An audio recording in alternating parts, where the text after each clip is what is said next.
can be on the show with us if you want to. We talking about housing today. I ain't ready yet. I'm still getting used to it. You know that you are a content creator. Like, Oh shit!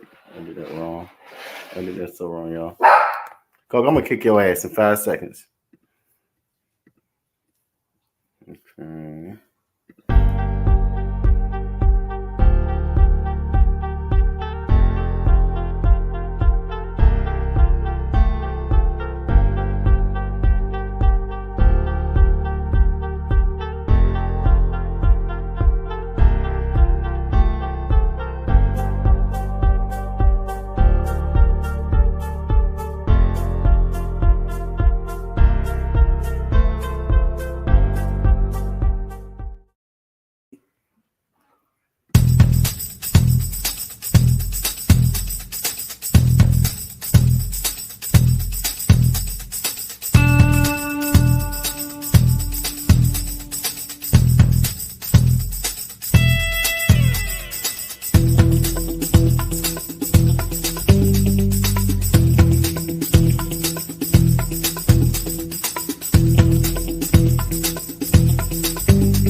Hey, we're back another Saturday on the Watch Dawgs. We're on our Black Media Network, and I'm representing Georgia Bulldogs. So, Julius Hall, when you see this, don't get mad at me. But hey, I got to get ready for next weekend. Chandra, how's it going? You're in Savannah. Well, I finally made it home. Boy, it is good to be home. That's it. That's it. So we're gonna put this on full. Okay. How about we do this for the blind people? Well, okay, I can't do that because y'all, she's trying to make it big, but as long as y'all see her, she don't have to see y'all. So today, you all, we're going to talk about housing and the homeless pandemic. We know about the COVID pandemic that has plagued America and the world, but what we don't talk enough about is the things that are impacting the Black community, and disproportionately, we know that homelessness impacts our community. One, because 400 years ago, slavery created such a problem that we still have not overcome. And then two, as we fast forward, we know that there's not equitable practices. And we are just downright living in a racist environment that we're not intended to live in. So systems, right? So let me start with our first visual today. And we're going to kind of just go through this really, really quick. We're not going to read this article, but this is a very reputable media outlet. And let's get it right here. So we know that Kamala Harris, and I don't know if Donald Trump talked about affordable housing. We're really? Really? Yeah. We're going to get there. We're going to get there. Oh, okay. But we see, now mind you all, let me get to this. I'm going to kill you, Cash. That's my little cousin, y'all. I'm not going to really kill him for the pale people out there that get overly excited. That's a term of endearment we use in our community. Just had to say that. But anyway, we know in 2023 that there was a 12% increase in homelessness. right? Which was the highest reported level, and it continues to grow as rents grow. We see inflation, we see a number of things, right? At the time of 2023, about 6,553,000 people were homeless. So this is a lot. And so, Chandra, I just want to get your take on that. We are in a pandemic still. Yeah. Well, yes, because when you think about it, since 2020, I mean, well, since even before 2020, disproportionately, you know, we have suffered from being behind. Mm-hmm. You know, we're behind as far as earning potential. We're behind in everything. So that means that when things happen in America, like the housing bust, and when we have not enough units of affordable housing right here in Savannah, even if you make over $50,000, you still can't afford to live in Savannah. Right, which is as a small metropolitan area. Exactly. Compared to Dallas and Atlanta. Yeah, Houston. Right. You know, and that is disgusting. And it has everything to do with policies, and it has everything to do with your local policymakers. Yeah. Because if they would, just like in New York City, put rental caps, you wouldn't have investors coming in, because a lot of these people that own these rental properties that our parents used to own, you know, of the houses where our parents used to own in Nottingham, in mid Savannah, right. in West Savannah, all of these houses that used to be very affordable for regular working people are no longer affordable.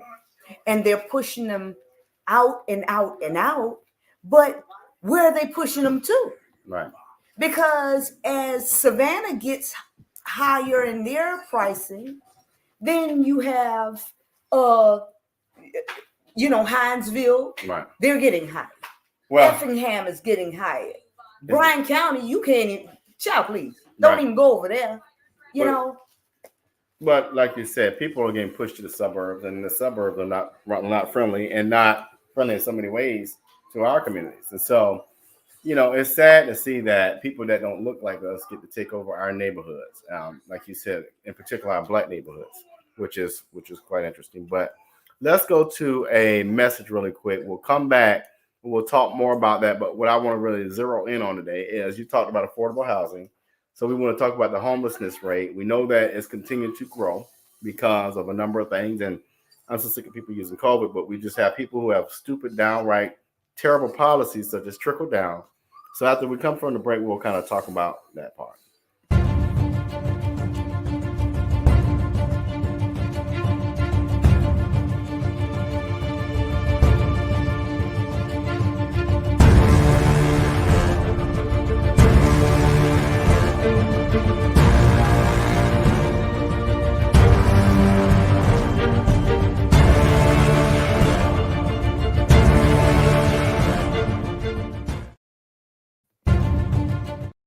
And we're back. So let's kind of shift our gears for a slight second. And let's look at this here. So let's break it down to Georgia. In 2022, Georgia's homeless population was estimated to be 10,689 people, or 9.9 person per 10,000 residents. This is the 24th lowest rate amongst the 50 states. The thing that kind of gets to me is that families with children, over 2,000 families, or 30% of our population that's homeless in Georgia, are full families. And so how do we fix that? How do we alleviate that problem? Just like VP Harris said the other night, we have to build more units. Mm-hmm. And it needs to be specific to affordable units. Mm-hmm. We don't need any more what we used to call back in the 70s, 80s, they created the projects. Right. We need mixed use housing, which that's what I think Savannah Gardens was supposed to be. Right. We need housing like that, but we need a lot of it, because people shouldn't sit on waiting lists from from the time their child is born, and then they finally going off the 8th grade, and then you telling me, oh, you just came up on the list for now turn in all your paperwork. I done moved 22 times since then. So I mean, when make it make sense. Right. It needs to make sense, and it needs to make sense for all people. Right. And that's the reason why a lot of times when these Republicans are talking about, being pro-family and pro-life, and well, you can't just be pro-life until the life is brought into this world. Right. Because if the life is walking around in the streets with their mama or their daddy and mama and no place to stay, that's make it make sense. And I think you mentioned this a moment ago. You were driving through the city on the way over to do the podcast, and you noticed a lot of young Black children out there on the side of the road. Some of them, we have a pandemic selling water. Now, we often use the city of Savannah as a case statement, and I tell people this all the time. We look at Kamala Harris, sister of AKA. Hey, Savannah could have had an AKA mayor, but y'all fumbled that one. So now what we have is a pandemic. That's a real joke, and I hope my frat brother heard it. But anyway, frat member, excuse me. But we still have a pandemic where now children are suffering. They're out on the road selling water because they got to find a way to make ends meet. And all of this, Reagan talked about trickle down. And this is how it trickles down, folks. Trickle down theory was, hey, I'll give my billionaire friends more money, and then somehow it'll trickle down to the working poor. And that's just not the truth. So that's not the truth. It is definitely not the truth. So what happens if children suffer, families suffer, you have things like this, and then what happens if one of those young people get hit by a car? But this is something Keisha Gibson Carter talked about last year. But again, what I've noticed in a lot of our Black cities is it doesn't bother my household. It doesn't impact me. So guess what? I'm not going to worry about it. But let me play this clip really quick. It talks about buying a home, and we're going to shift into this whole idea of affordable housing.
So I'm not going to play that whole clip. But what I talked about, you all, was basically buying your own home and getting access to that. And so what we do know is that certain populations don't have that same access.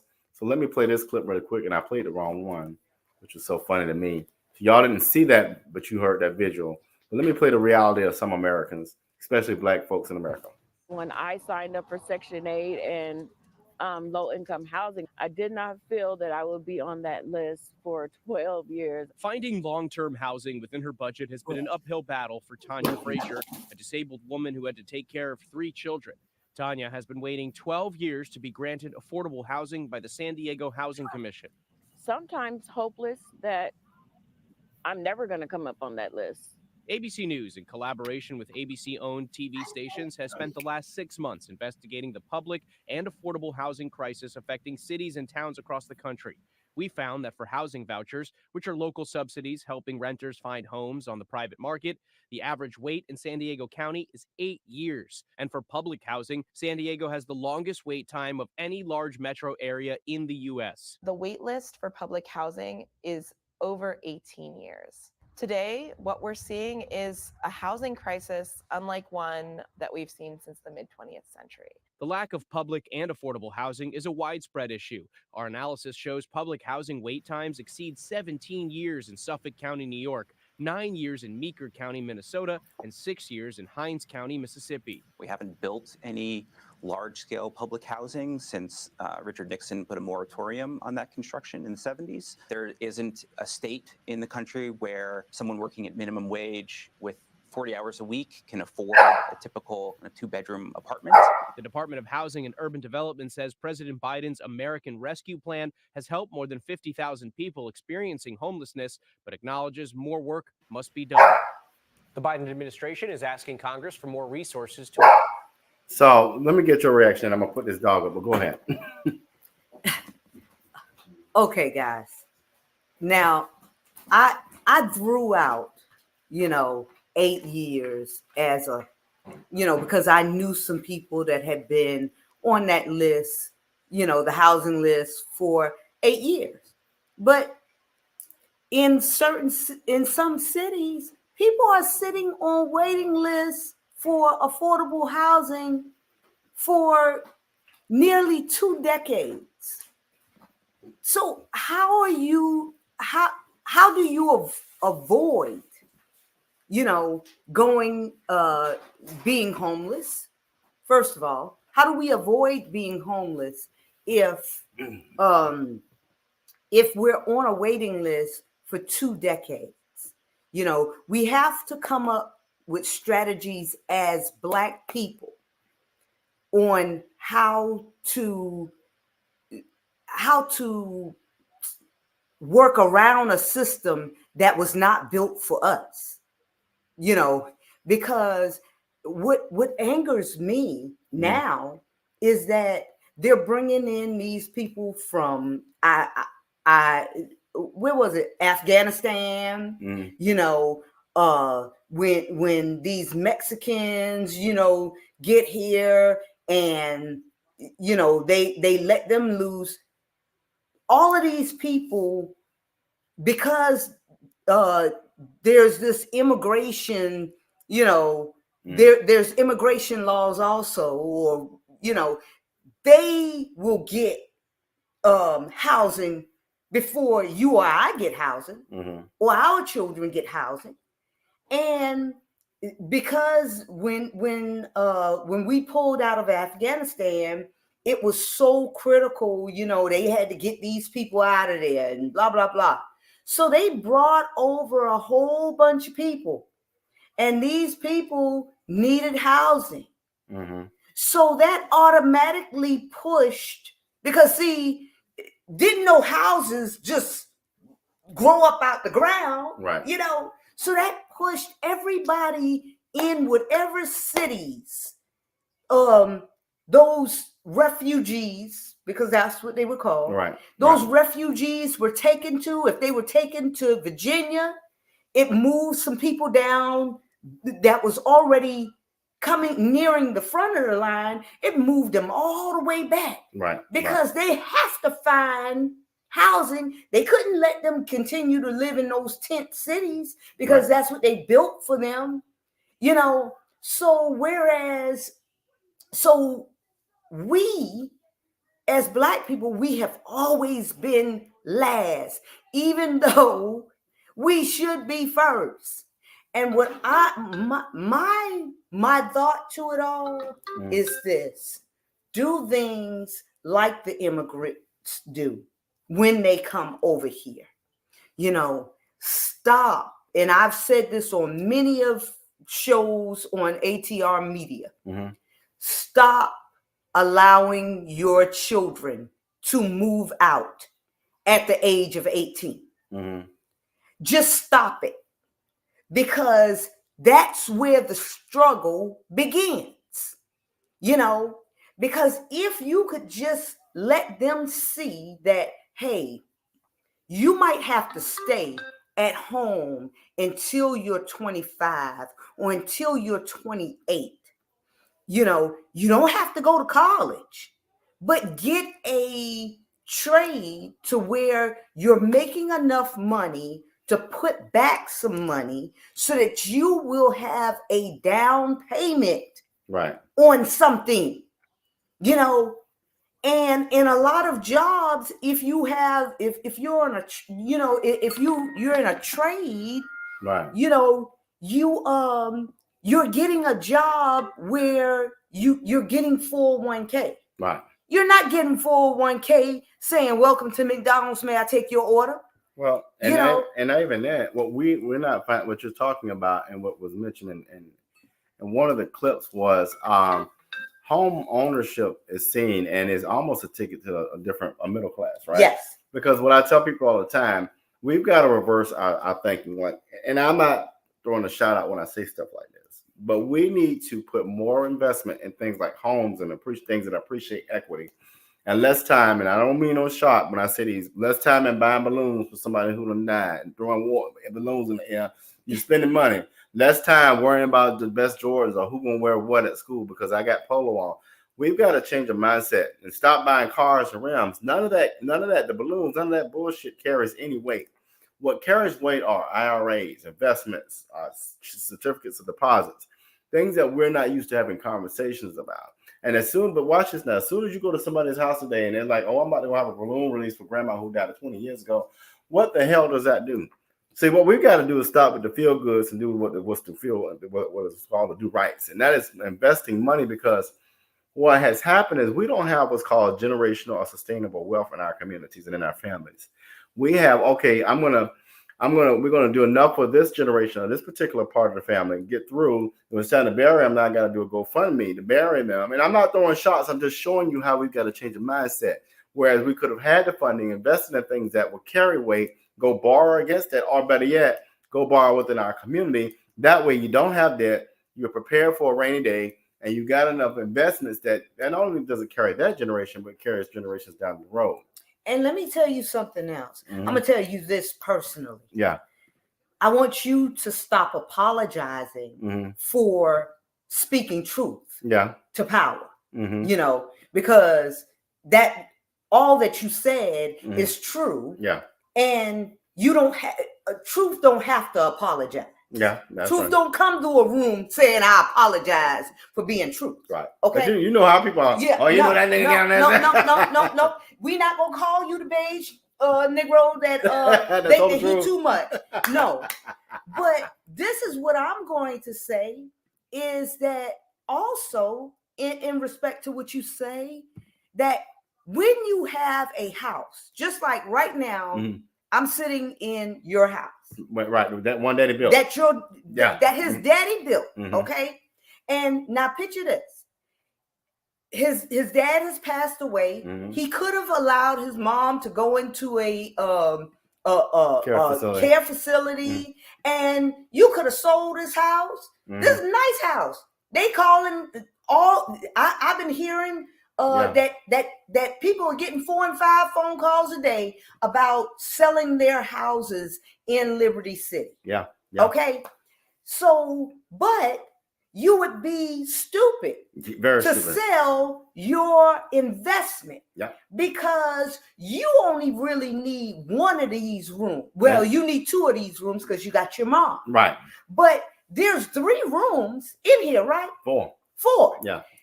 So not only do you have an investment, But you also have a investment plus, Right. because you could fix one of those rooms up, Mm-hmm.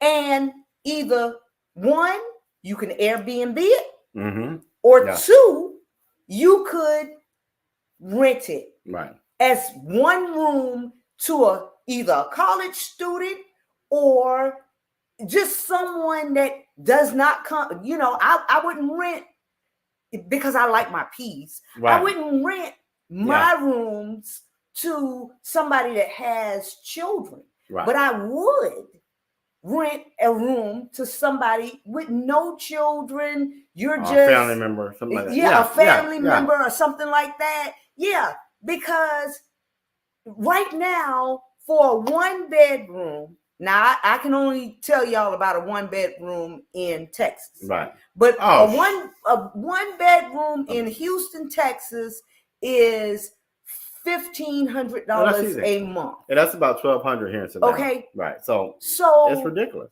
So if I and watch this, that's on the outskirts of the city. Yeah. This is nowhere near your main attraction. No. Because if you live downtown Houston, if you want to live downtown Houston or midtown Houston, you're starting off at $2,600. Period. For maybe 600 square feet. Period. Up there. So my thought, when I bought my house and everybody was saying, why you buy a 5-bedroom house? You ain't nobody with you. Hey. Right. It's an investment, because I know one thing, that if hard times come for me, or if I get sick or something and can't work, I only need one of them bedrooms. Right. I can rent out the other 4 at $1,000 a month. Yeah. That's my whole mortgage. And then some. Right. So people need to start thinking. Yeah. You got to start thinking. And you guys that have parents that are aging and you're eyeing your mama's house like a vulture, save your mama's house. I tell people this all the time. You don't get rid of real estate. You don't. Never. You lease it or you borrow against it if you got to. But you don't sell no. Man, let me tell you something. And I tell people this a lot of times. The wise thing about, we got a number of homes in this side of our neighborhood where you'll see, like our next door neighbor, that house sits on at least 1.5 acres. Mm-hmm. And the reason why these were smart black men back in the day, in the 50s and the 60s, because they didn't want to be jammed up on one another. What you will notice about homes is that you hear the next person getting in. Well, they were wise enough to know that's not what I want. But guess what? If that man ever sell that land, right now where this neighborhood is placed in proximity to the entertainment in downtown, that man can sell that plot of land probably for close to $1 million. Yep. He can sell his whole estate probably for close to $5 million. And that's honestly right now in this market, that's a no-brainer. But going back to your point, young people look at the space and they just see dollar signs. Dollar signs ain't no good 10 years down the road. When the dollar's gone, you ain't got that investment. Exactly, because you can only sell it once. You can only but I can rent my room every month. Yep. Okay. But you can only sell yours one time. That's it. So you have to think. All right, y'all. We're gonna do a quick message from a number of folks, and then we'll be right back. Have you been thinking about starting a nonprofit? Is your nonprofit missing funding opportunities? If so, the Grant Formula Workshop is for you. Join us Wednesday and Thursday, August 14th and 15th at Vintage 980 Industry Drive in Savannah. Get the tools to secure funding for your organization. The Grant Formula Workshop, a $300 value for only $60. Reserve your seat on Eventbrite today. Get new ideas and new strategies. The Grant Formula Workshop, Wednesday and Thursday, August 14th and 15th, 6 p.m. to 9 p.m. each day at Vintage 980 Industry Drive in Savannah. Reserve your seat today. The Grant Formula Workshop. For more information, call 912-657-6873. I'm Patty Hewitt, and I'm worried about our future. Last one. I think about my grandkids and the belief that they deserve every opportunity. And what you deserve, what coastal Georgia deserves, is someone who cares more about their community than about corporate profits and big pharma. I'll see you later. All right, thank you. Small business owners and hardworking Georgians are the heart of our community. Have a good day. Not CEOs, not lobbyists, not shareholders, but who's taking care of them? It's time to ask yourself, what do you want from your government? This is our year to stand up against what we know is wrong. No more DC politicians invading our home life. No more racism that kills dreams and spreads violence. And no more corporate greed at the expense of workers' rights and our environment. So what would be the most meaningful help to you? I've spent the last 8 years working behind the scenes, mobilizing our communities for positive change. And while that is really important work, I can't stand by and allow the same tired politicians to run this country, the same ones who've neglected the real needs of Georgians. I'm ready to take our seat in Congress so I can fight for you and your families. I vote for you. Thank you, my darling. I love you. This isn't about party lines. This is about voting for a better future for more Georgians. Enough is enough.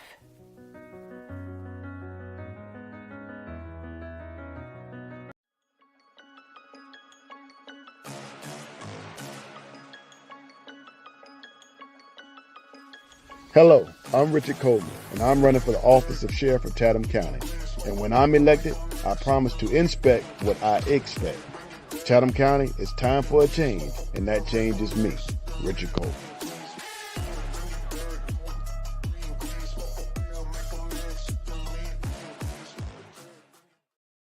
All right, y'all. Let me play this video here with presidential candidate Kamala Harris, and we won't have a political conversation today, but both of the candidates, she's the only one that I can recall that has talked about this issue. So hold on one second.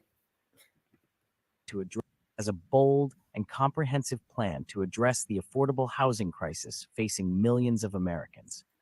Her vision includes a range of strategies designed to make housing more accessible and affordable for all. One of the key components of her plan is a $100 billion investment in housing assistance for low-income and middle-class families. This funding would be used to provide down payment and closing cost assistance, making it easier for people to buy homes. Additionally, Harris aims to increase the supply of affordable housing by incentivizing the construction of high-density residential buildings near public transit. This approach not only addresses housing shortages, but also promotes environmentally sustainable development. Harris also plans to strengthen tenant protections to prevent unfair evictions and rent hikes, ensuring that families can stay in their homes. Furthermore, her plan includes significant investments in addressing homelessness, with a focus on providing permanent supportive housing and wraparound services to help individuals get back on their feet. Through these multifaceted efforts, Kamala Harris aims to create a more equitable housing market where everyone has the opportunity to live in a safe, affordable home. Well, there you go. People always say, why does voting matter? Well, that's what matters. I mean, that's, outside of the infrastructure bill that Joe Biden put forth, I think this is one of the more groundbreaking pieces outside of the healthcare bill that we are seeing a shortage in housing, but then you're seeing a shortage of people who can afford the housing. And so this is just a brilliant plan that I think will provide a very strong flooring under a struggling economy and people who are just either homelessness or they just don't have enough housing. And what I mean by nobody wants to live in Section 8 in an apartment forever. There should be access to buying a home, and they don't have the capital or resources to do that. So I think this is a very important plan, and people need to lean into that. Whereas you have Donald Trump, who only wants to provide for his billionaire buddies. Exactly. Yeah. I totally agree with you because if all, I mean, even if they're putting in affordable housing, it does not give me a sense of ownership. Right. When I'm just sticking my key in somebody else's door. Mm-hmm. But I take great pride Mm-hmm. from my curb to my neighbors, to my neighbor on the other side. Right. I take great pride in my home because it's mine. Right. It's mine. Right. I mean, and it's nothing like, I don't care whether it's your 1-bedroom flat or it's your 5-bedroom mansion, your forever home or whatever, however they say it. It's something when you can come in and know, can't nobody put me out unless I don't pay the mortgage. Right. And guess what? The mortgage even changes, because we're so used to having to pay everything by the third. Well, when you have your own home, they give you flexibility. Mm-hmm. They want to see you keep your home. Right. They will do everything in their They don't want that. The bank don't want your house back. Right. So if you call them, because you're not late until usually about the 16th anyway. And if you call them on the 16th and say, hey, I can only pay half. Right. Hey, half it is. Right. Fine. We'll put, if you say, hey, can you put this month's mortgage on the back end? Fine. You have some flexibility that you don't have when you are renting from somebody else. Mm-hmm. And it really feels good for nobody to be able to tell me what color paint I can put on the walls, right, or anything. allowed you be in, or you're respectful, but I had an apartment where I paid for the whole apartment, including the balcony. And they used to tell me, you can't put anything on your balcony. Well, what the hell y'all put it there for? If I can't put nothing on my balcony, I need y'all to take that off my rental. Right. Right. Take it off my rental because, obviously it's not for me to you. Right. But now I take pride in being able to go outside. I have different spaces around my entire house. Yeah. Just for peace. I have a hobby room. I have an office. I have, a place that I read, a place that I do these ridiculous shows with RG and them, I have all of that. And at the end of the day, it took me 50 years. Wow. It took me 50 years, but it took me years of being housing insecure. Yeah. Because I used to live right out on Park Avenue Park. Mm-hmm. You probably didn't know this. Right. But when I started college, I was living on Park Avenue Street Park. Wow. With me and my newborn baby. Wow.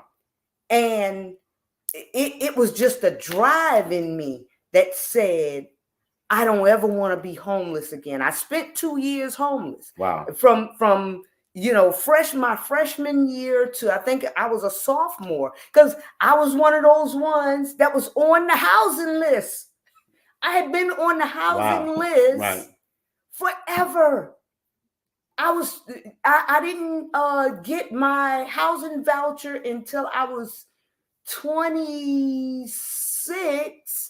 Wow. And I had applied for housing back when I was 17. Wow. Okay. So almost 10 years. And that was back a long time ago. But even back then, it was a long wait. Wow. To get any relief. But I said to myself, I never want to be in a situation where me and my children are homeless, or somebody can tell us, get out. Right. Get out. And it wasn't until I moved to Houston that I, lived in an apartment and stuff like that for the first time in over 20 some years, Wow. But it was a great experience because it motivated me Right. to save money, stop buying shoes, stop going to Hobby Lobby, stop going to Joann's, stop doing a lot of things that was nonsense and put in, invest into my 401k and everything. And when it was time for me to buy my house, I went right to my 401k, and called my 401k like I was calling Shirley. Barbara, just Shirley. Barbara. Go ahead and sign it over. Right. But but you know what you're talking about is a real life experience. What disturbs me a lot of times with voters, I'm going to say voters in our communities is, for the life of me, I don't understand why we don't see the value in Kamala, but we will find a way to pick her apart. But at the end of the day, this is important. And you talked about being homeless and with children and all that. There are people out there now, you all, that don't even know where to begin. One of the most important activities I like to do is help people feed the homeless, because when you go, and I'm going to use Atlanta, Georgia, I want you all to go to Woodruff Park in Atlanta, right downtown, between a public university called Georgia State and the hustle and bustle of Atlanta. You'll see easily 60 people there. For whatever reason, we don't know, but they are homeless with no food and no clothing. And we'll look down on them and all of that. And it's sad how we have become a nation of people who just have become tone deaf to folks who have less than us. And so to hear a real life experience, people don't have to live that. But the thing I tell people all the time, if you got privilege and you have leverage called a gift, you should be using that to help people. Exactly. Yeah. And that's the reason why I was so turned off, a few years ago when they started pushing the homeless people because nobody wants to fix it, but nobody wants to see it. Oh yeah. Yeah. So I mean, and to have this homeless community, down there next to where the rich folk play, that just wasn't cool. Yeah. So then your mayor, caves into his donors, really. That's all that was. He just caved into the donors instead of saying, hey, if you want to move them, I'm gonna need $2 million from your company, a commitment for $2 million from your company. Yeah. $2 million from yours, $2 million from yours. Yeah. So that we can build some houses, so some transitional housing or whatever type of housing for these homeless people. Because if all we're doing is shifting them from one side of Savannah to another side of Savannah that doesn't even have reliable transportation for them, all we're doing is increasing their hurt. Well, it's so sad. We have governments across this nation that Democrats and Republicans alike that are just plain idiots. When you raise rents and when you raise the price of living in a community, the crime is going to go up. Poverty and crime do just like this together. Yep. Like this together. Because people want to eat, people want to live secure. And so then what you do is you'll displace the homelessness when I think honestly we have solutions. How many unused buildings do we have in our communities? How much surplus do we have in our corporate partners and governments to where we can invest in a building that has not been used, house people for a temporary period of time, build a program out that rehabilitates them to either sustainable living, or for those who just have strong mental issues, we find programs to support that. But instead of taking people and throwing them in the trash and ignoring them because we're too damn ignorant and too sad to use our gifts to solve the problem. So my call on these governments, and especially at this federal level, I think Cornel West would be a beautiful person to serve on when Kamala wins. Because when Kamala wins, call on my good brother Cornel West to lead the HUD. He has a brilliant plan. Rehabilitate these unused buildings, this poor program funding in for these programs, because what's going to happen is we spend just as much money on existence of poverty as we do helping people. What I know? What's going to happen is people are going to get killed, people are going to get robbed, people are going to have traumatic experiences because we didn't invest in homelessness, right? We invest in it, we place people, we use funding for programs, same amount of money. You might be $1 off here and there, but what I'm saying is we have the solution in front of us. One of the things my daddy used to do, we're Catholic, and he would go to all the hospitals, and he would go to, I talk about this a lot, hospitals and the sick and shut in and give communion. And part of his prayer was, God put enough resources on this earth. We just got to damn learn to share. He didn't cuss, y'all. I cuss. He hated when I cuss, but I cuss. But anyway, we've got to learn to share. Just because, what does it, this bothers me, what does it look like that if someone has $1 billion in the United States and maybe 2 blocks away or 1 state away, you got 60 people or 100 people or 1,000 people just hungry? That is stupid as hell. Mm-hmm. Yeah. That's stupid. I mean, it is, because you can't eat it all. And that's what I always think of when I think of, because I've been homeless and because I have gone to bed with nothing to eat, I always buy enough. And I always, a lot of people that's on here that really know me, that's on my page, they know that I cook a lot. And it's because just in case. Yeah. I cook for my next door neighbors because they're elderly people. It's nothing for me to tell my son, hey, take plates. Yeah, and they may not need it. Yeah. But what you're talking about. You do that. Yes, that's community. That's what's called community. Yeah. And it is of no use for me to be the only millionaire on a block where everybody else is starving. That's crazy to me. We're gonna play our final clip and then give a reaction, and we're gonna be out of here for the day. But you all, thanks for tuning in. This is an important topic because it is. We've got to learn to be one of the things. As we watch this election, we've got to learn to be a community again. People who are unified, who work together, who understand the value of just loving your neighbor. We also know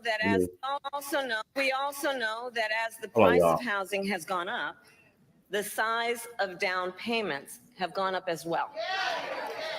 Even if aspiring homeowners save for years, it often still is not enough. So in addition, while we work on the housing shortage, my administration will provide first-time home buyers with $25,000 to help with the down payment on a new home. So people often say, well, what's her policy on this? I think that's a brilliant idea. Mm-hmm. I think it's a brilliant, and I'm going to tell you why. I live in a community you all call the city of Savannah where, they have a millage rate. The millage rate will dictate the price of your property taxes. But if I'm already working in a city, by the way, which is just a straight shout out on the governor and the city leaders.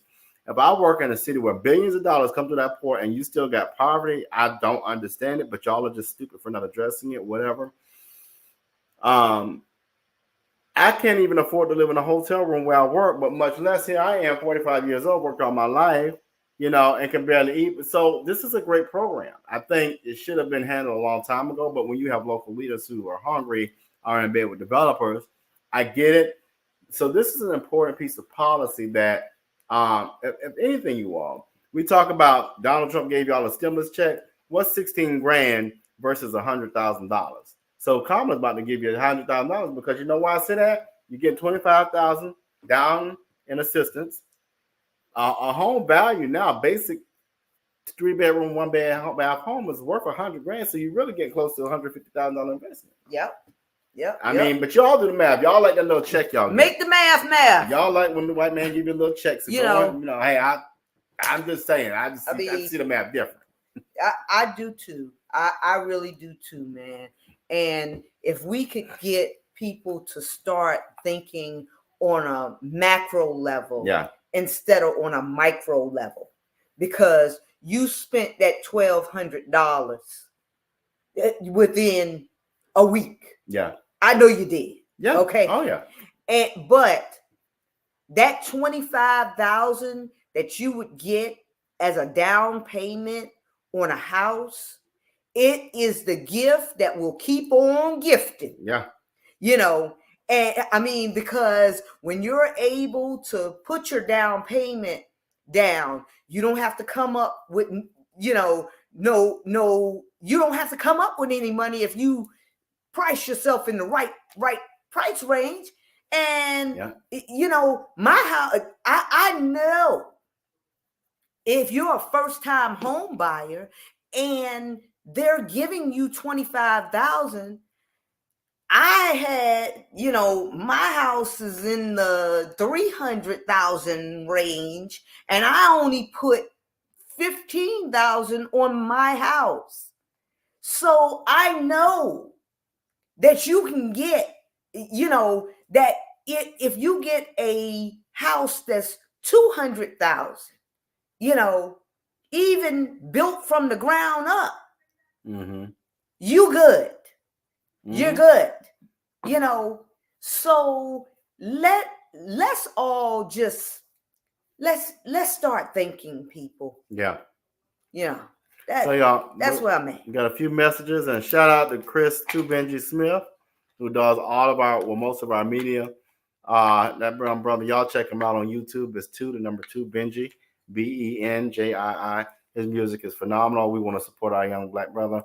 And shout out to my young brother in the mall who has his little stand outside of Belks, outside of Foot Locker in the Overthought Mall in Savannah. If you're in Savannah, check out that young brother. He's got, I think it's called Wacky Candy or something like that, but check him out. Hey there. Are you ready to amplify your voice and embrace your passion? Tune in to Our Black Media Network, where community comes first and every story matters. We're here 24/7, delivering powerful content on everything from financial literacy to the latest in sports and mental health. We are unapologetically real, reflecting the heartbeat of our community with programs that inspire, empower, and drive change. Join us on all major media platforms to celebrate our unique voices and advocate for the change we want to see. With over 50K monthly viewers, our network is your go-to destination for authentic, engaging content. Be a part of the movement. Be a part of the change. Tune in to Our Black Media Network today and let your voice be heard.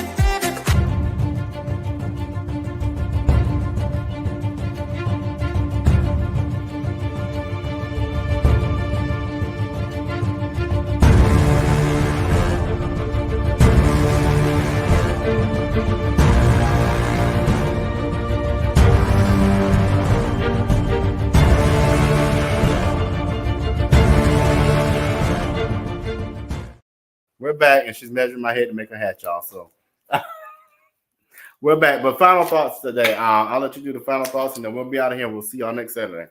Final thoughts is, you know, that we are the change that we want to see.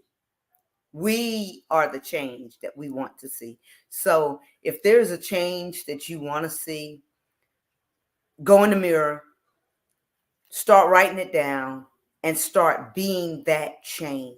You know, I can't express to you more. I told RG that we're doing the 5-on-5 movement. So everybody start identifying your 5 people that you're going to the poll with. That means that you're going to have 1 in the front seat and 3 in the back seat. You know, it's going to be a 5-on-5 movement. And then in the car behind you, same thing. You know, identify your 5, because we're going to make this happen on November the 5th, because it is no do-overs if we don't do it right. That's it. That's it. All right, you all, we got one comment. I want to position that. Ivan Cohen, where have you been the whole day? Hey, Ivan. All right, you're right. And Ivan said workshops in the community regarding economic development definitely will help. As a matter of fact, Ivan, we do have financial sense. And that's on this network. But I think you're exactly right. The more, the better. And I would say this, you know, as we're different in our homes talking about wealth, we need to be talking about sustainable wealth. And that means from our wiser folks to our younger folks, that's the conversation that we can all have together. Well, Ivan, maybe next week you can tune in a little closer to the beginning time. We won't hold that to you today. But we'll see y'all next Saturday as Ivan Cohen will join us as one of our top viewers again on our Black Media Network. Take care.